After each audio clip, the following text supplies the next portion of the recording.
और उन्होंने परमेश्वर की शक्ति को कम आंका। तब परमेश्वर ने लोगों को सख्त सजा दी और उन्हें रेगिस्तान में भटकने का आदेश दिया, जिससे वे वहीं मर जाएं। केवल 2 वफादार जासूस यहोशू और कालेब को ही प्रॉमिस लैंड में जाने की अनुमति मिली। इसराइल के लोग 40 साल तक रेगिस्तान में घूमते रहे, क्योंकि उन्होंने 40 दिन तक उस देश की जांच की थी।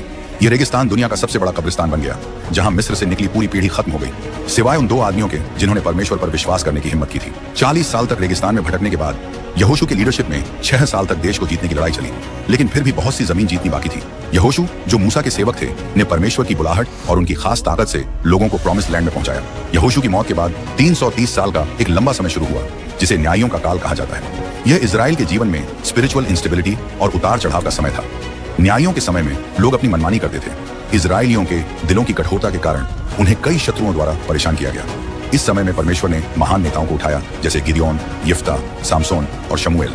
इस लंबे समय के बाद एक नया दौर आया, राजतंत्र। इजराइल के लोग जो पास के देशों को देख रहे थे, ने एक राजा की मांग की। अब लोग नहीं चाहते थे कि परमेश्वर उनका राज करें। शमूएल, जो अंतिम न्याय थे, ने फिर शाऊल को इजराइल का राजा बना दिया। शाऊल ने 40 साल तक राज किया। उसने शुरुआत अच्छे तरीके से की, लेकिन अंत खराब हुआ। उसने अपने शासन की शुरुआत विनम्रता से की, लेकिन बाद में अहंकार, क्रूरता और अंत में विद्रोह और विश्वासघात का शिकार हो गया।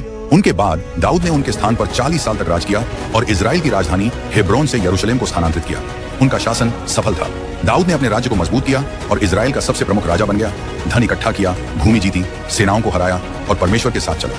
परमेश्वर के दिल के अनुसार एक आदमी होने के कारण, हालांकि उसने परमेश्वर, अपने परिवार और अपने लोगों के खिलाफ गंभीर रूप से पाप किया, उसने पश्चाताप किया और परमेश्वर ने उसे माफ कर दिया। उसकी वंशावली से मसीह का जन्म हुआ। उनकी मृत्यु के बाद उनके बेटे शलूमो ने उनके स्थान पर 40 साल तक राज किया। उन्होंने परमेश्वर से ज्ञान मांगा और परमेश्वर ने उन्हें ज्ञान और धन दिया।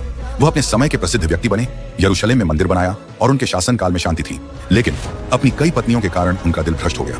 केवल बुढ़ापे में शलूमो ने परमेश्वर की ओर रुख किया और अपने पापों पर पश्चाताप किया। इस प्रकार हमें 120 साल तक एकजुट राज्य मिला। शाऊल जादू टोने के